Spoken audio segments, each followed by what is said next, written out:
మిత్రులారా, తెలంగాణ వచ్చిన తర్వాత ఆర్టికల్స్ రాస్తలేరు అని చెప్పేసి చాలా మంది ఒక 5-6 నెలలు అడిగినారు. ఈయనన్నా తెలంగాణ రాష్ట్ర ప్రభుత్వం యొక్క విధానాలను సమగ్రంగా పరిశీలించిన తర్వాతనే ఒక ఆర్టికల్ రాద్దాము అని చెప్పేసి రాసి పెడితే 26వ తారీఖు నాడు పంపిస్తే జనవరి 27వ తారీఖు రోజున ఆంధ్రజ్యోతిలో ప్రింట్ అయ్యింది. ఆ విషయాలన్నీ కూడా ఇవాళ గోవర్ధన్ గారు, న్యూ డెమోక్రసీ నాయకులు గోవర్ధన్ గారు ఆ రోజు రాసిన విషయాలు నేను మాట్లాడినాను అని చెప్పేసి మాట్లాడాను. నేడు తెలంగాణ అనన్య త్యాగాలతో వచ్చిన తెలంగాణ, వేలాది బలిదానాలతో వచ్చిన తెలంగాణ, మహత్తర పోరాటంతో వచ్చిన తెలంగాణ అంగట్లో సరుకై ఈ అంగట్లో సరుకు మిత్రుడు ప్రకాష్ చెప్పినట్టు భూములు సీమాంధ్రుల పరమైతా ఉన్నాయి, బడా పెట్టుబడిదారుల పరమైతా ఉన్నాయి, ఉద్యోగాలకు అతిగతి లేదు. కానీ ఉద్యమం పేరు మీద అధికారం వచ్చిన వాళ్ళందరికీ కూడా అధికారంలో భాగస్వామ్యం అయింది. ఈ చంద్రబాబు పాలన అయితే 1990 సంవత్సరం నుంచి 2004 వరకు జాని కూర్చో ఏ చంద్రబాబు పాలన అయితే 1995 నుంచి 2004 వరకు తెలంగాణను రక్తపేరులో ఉంచి ప్రజాస్వామిక హక్కుల కనీస అమలు లేని పరిస్థితుల్లో తెలంగాణ ప్రజలను ఊచకూత కూసిన మంత్రివర్గంలో ఉన్న వాళ్ళందరూ కూడా ఇవాళ తెలంగాణ మంత్రివర్గంలో ఉన్నారు. ఓ కళ్యాణ్ శ్రీయారి అయితే, ఓ పోచార శ్రీనివాస్ రెడ్డి అయితే, ఓ మహేందర్ రెడ్డి అయితే, ఓ తలసాని శ్రీనివాస్ యాదవ్ అయితే, ఓ చందులాల్ అయితే, ప్రతి ఒక్కరు, తుమ్మల నాగేశ్వరరావు అయితే, ఇంకా రాబోతున్నారు కూడా, వచ్చిండ్రు రాబోతున్నారు. ఇవాళ ఈ ప్రభుత్వం ఎట్లయిపోయింది అని అంటే కాంగ్రెస్ తెలుగుదేశంలో మించిన ఒక రక్త పిపాసి ప్రభుత్వంగా మారబోతా ఉన్నది. దానికి వ్యతిరేకంగా పోరాడకపోతే తెలంగాణ ప్రజలకు భవిష్యత్తు లేదు అని చెప్పేసి మాత్రం ఈ సందర్భంగా నేను తెలియజేస్తా ఉన్నా. తెలంగాణ రానివ్వండి, తెలంగాణకు ఒక రాజకీయ పార్టీ ఉంది, అవి అన్నీ చూసుకుంటున్నాను అన్ని మాట్లాడిన వాళ్ళు ముందే మాట్లాడి వెళ్ళిపోయింది. ఇవాళ ఇక్కడి నుంచి వెళ్ళిపోవచ్చు, ఇంకా వేరే సభలలో దొరకరా, తెలంగాణ సమాజంలో దొరకరా. ఇవాళ 59 జీవో గురించి ఎందుకు మాట్లాడుతున్నారు?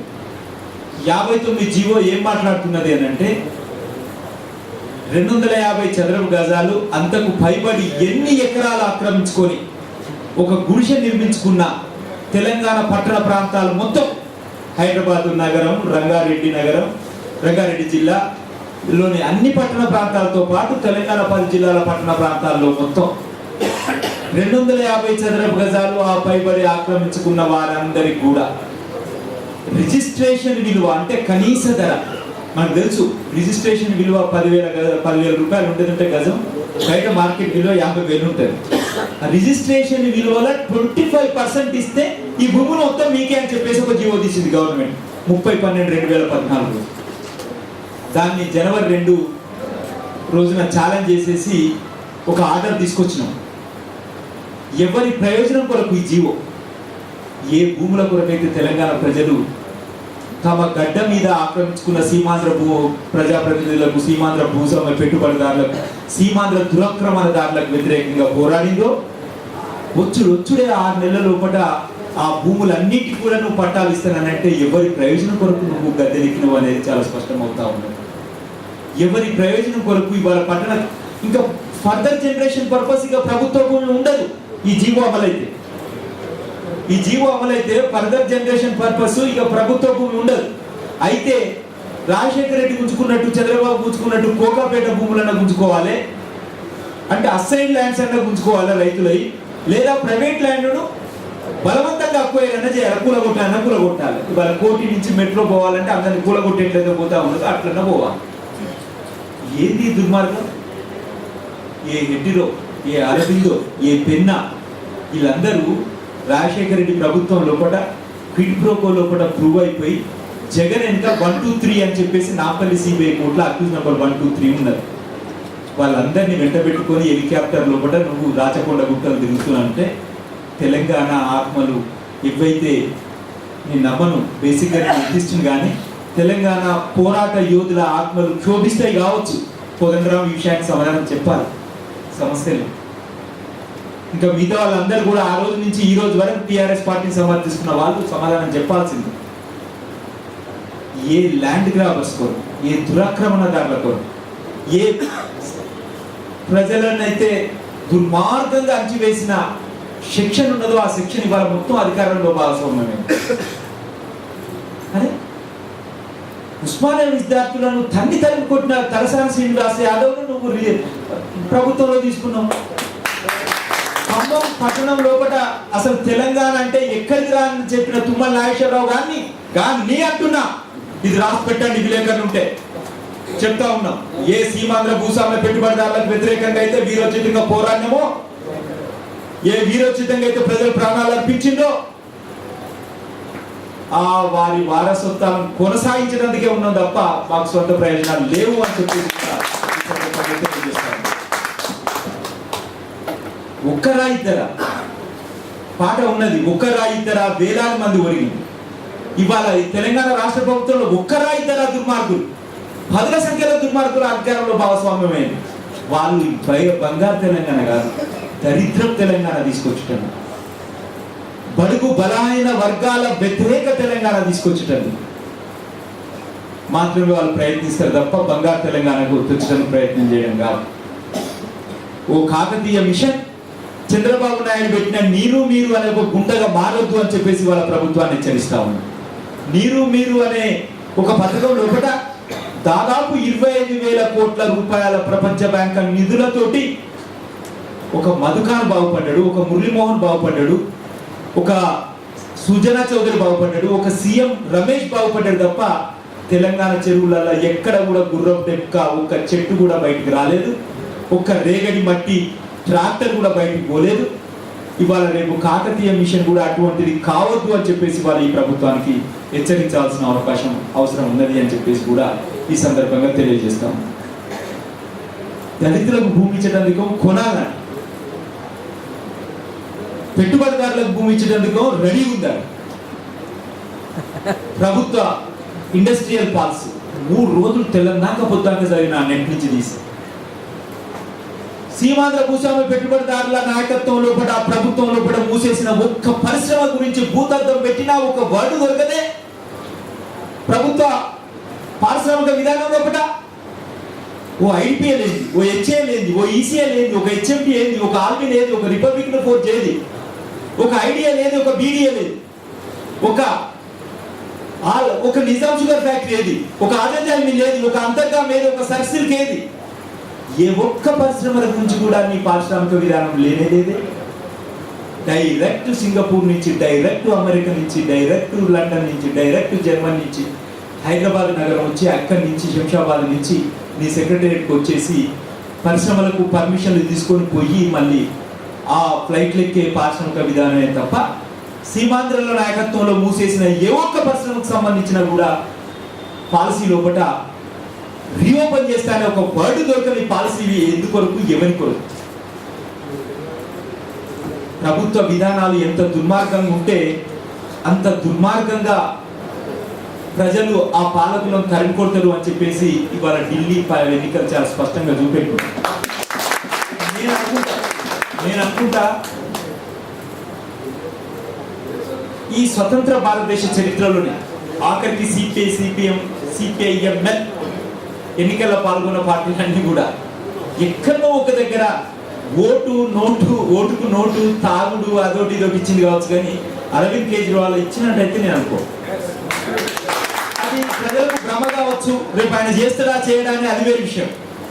కానీ ఓటుకు నోటు ఇచ్చేసి లేదా మద్యం ఇచ్చేసి గెలిచిందని అయితే నేను అనుకుంటలేను. ఒక కన్ను దంతే నీ అమ్మవాడి మోడీ కానీ మొత్తం శిఖరాలు మొత్తంలో కూడా కుట్టకూడిపోయింది. దాదాపు 48 సభలలో పాల్గొంది మోడీ. ఒక్కొక్క రాష్ట్రంలో కూడా పెద్ద పెద్ద రాష్ట్రంలో కూడా 5 నుంచి 12 సభలలో పాల్గొంటేనే బ్రహ్మాండమైన మెజార్టీ వచ్చింది. ఓ ఛత్తీస్గఢ్ కానీ, రాజస్థాన్ కానీ, మధ్యప్రదేశ్ కానీ మనం చూసినాం. ఈ గెలిచిన తర్వాత మొత్తం ఢిల్లీలో ఆయన ఉండే నియోజకవర్గంలో కూడా వాడు గెలవలే. మోడీ ఉండే నియోజకవర్గంలో కూడా వాడు గెలవలే. అంటే నీ విధానాలు ముఖ్యంగా మిత్రులారా మీరు గమనించండి. యూపీఏ ప్రభుత్వం కానీ, కాంగ్రెస్ పార్టీ కానీ, ఇంకా మిగతా జనతా పార్టీ కానీ, ఇంకా మిగతా ఏలిన పాలక వర్గాలు మొత్తంగా కూడా ఈ దేశాన్ని దఫలుగా అమ్ముకునే ప్రయత్నం చేస్తే వీడు హోల్సేల్గా అమ్ముతున్నాడు. రైల్వే లోపల పెట్టుబడులు, విదేశీ పెట్టుబడిదారులు direct foreign direct investments, LIC లోపల డైరెక్ట్ ఇన్వెస్ట్మెంట్స్, అణు ఒప్పందం లోపల డైరెక్ట్ ఇన్వెస్ట్మెంట్స్, సహజ వనరులు. ఇప్పుడు నేను తారకం గారి దగ్గరికి పోయి వస్తా ఉన్నా.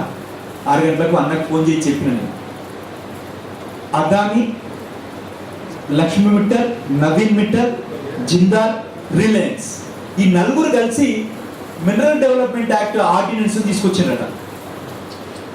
భారతదేశ ఖనిజ వనరులు ఏవైతున్నాయో అతి ప్రేసియస్ మినరల్స్ అంటారు. 1 bauxite, 2 iron ore, 3 manganese, 4 lime stone. ఇక అటామిక్, యురేనియం, లిథియం అదేదైతే గవర్నమెంటే చేస్తారు అనుకోండి. ఈ 4 మినరల్స్ లోపల కోట్ల రూపాయలు ఉన్నాయి, లక్షలాది కోట్లు కాదు, దేశం మొత్తం. ఇది మొత్తం కూడా ఈ నలుగురు కూర్చొని మొత్తం ప్రపంచ బడా పెట్టుబడిదారుల బహుళజాతి సంస్థలకు ఉపయోగపడే ఒక ఈ యాక్షన్ బిల్డింగ్ కు ఆర్డినెన్స్ తీసుకొచ్చేసి రేపు ఛాలెంజ్ చేసేందుకు డ్రాఫ్ట్ చేసేందుకు పోయినాము. ఇక్కడ స్థానిక పెట్టుబడిదారులకు, చిన్న పెట్టుబడిదారులకు ఇస్తావా ఇయ్యవా అనేది సెకండరీ. కానీ అవి వాళ్ళకి ఇవ్వడం ద్వారా మొత్తం దేశ సార్వభౌమత్వాన్ని మొత్తంగా కూడా వాళ్ళ కాళ్ళ కింద తాకట్టు పెట్టేసి దేశ ప్రజలకు దక్కాల్సిన మొత్తం సహజ సంపదను కొల్లగొట్టేందుకు మోడీ చేస్తున్న ఒక దుర్మార్గమైన కుట్రను ఇవాళ మనం వ్యతిరేకించకపోతే, తెలంగాణ రాష్ట్ర ప్రభుత్వం చేస్తున్న ప్రజా వ్యతిరేక విధానాలకు మనం వ్యతిరేకించకపోతే, చరిత్ర లోపల ఇన్ని రోజులు ఉద్యమం చేసినా మిగిలినాం, కానీ ఉద్యమం చేసిన ఇక మిగిలం. ఎందుకంటే చరిత్రలో ఒకసారి తప్పు చేసిన తర్వాత కథమే ఇక మిగిలం, మన చరిత్ర క్లోజ్ అయిపోతుంది.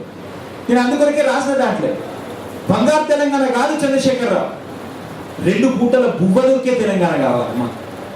2 పూటల బువ్వ దొరికే తెలంగాణ కొట్లాడి 2 పూటల బువ్వను తన్నకపోయింది సీమాంధ్ర పెట్టుబడిదారులు, సీమాంధ్ర ఉద్యోగి, సీమాంధ్ర భూస్వామి, సీమాంధ్ర పాలక వర్గం అని చెప్పేసి కొట్లాడి 2 పూటల బువ్వ దొరకకుండా బంగారు తెలంగాణ ఇస్తానంటే ఆ బంగారం నా దళిత పేద ప్రజలు, నా ఆదివాసి ప్రజలు, నా బడుగు బలహీన వర్గాలకు ఎన్నడూ బంగారం దొరకలే. బంగారం చాలా అతి విలువైనది. బంగారం అసలు నిరుపయోగమైనది. అసలు బంగారం ఏం పని చేయకుండా ఉంటుంది అంటే బంగారమే, ఎండి బంగారం ఉంటేనే ఉంటుంది, అంతే ఉంటేనే ఉంటుంది. చేయికేసుకున్నా, మెడకేసుకున్నా, ఏలుకు పెట్టుకున్నా, కాలుకు పెట్టుకున్నా, దేనికి పెట్టుకున్నా ఏం పని చేయదు. అది ఏం పని చేయిందంటే అదే. ఆఖరికి 35 పైసల రిఫిల్ తోటి కూడా సరిచూడండి బంగారం. రిఫిల్ అన్న నువ్వు పేపర్ మీద పెట్టి రాయాలి, నువ్వు రిఫిల్ అన్న రాస్తుంది, అది ఇంకో పోతా అంటారు. కానీ బంగారం ఏం పనిచేయదు. బువ్వ దొరికే తెలంగాణ కొరకు కొట్లాడిండ్రు. ఈ రాష్ట్రం కొరకు జరగని పోరాటం మొత్తం ఇక్కడ జరిగింది. ఇవాళ రైల్వేలలో జరుగుతున్న అన్యాయం ఏదైతుందో, అసలు కాజీపేట రైల్వే డివిజన్ గురించే మాట్లాడేది. రైల్వే డివిజన్ గురించి ఎంత పెద్ద పోరాటాలు. 2007 ఏప్రిల్ 3వ తారీఖు రోజున సౌత్ సెంట్రల్ మజ్దూర్ యూనియన్ నాయకత్వం లోపల ఒక మహత్తరమైన పోరాటం నడిపించినాం. ఆ పోరాటం జరిపి తెల్లారే నన్ను యూఏపీఏ కింద అరెస్ట్ చేసింది ఏప్రిల్ 4th రోజున వరంగల్. ఆయన అడిగిండు, ఎన్ని గుండెలు నీకు, నువ్వు రైల్వే నిలయం ముందు ధర్నా పెట్టావు 5,000 మందితోటి అని చెప్పి. లేదా అప్పుడున్న ఎవరు ఆయన లోపల బాగా జోన్ ఎవరంటారు, ఆయన జోన్ సౌత్ సెంట్రల్ ఎన్ని గుండెలు అంటే ఉన్నది ఒకటే గుండె, అది తెలంగాణ గుండె.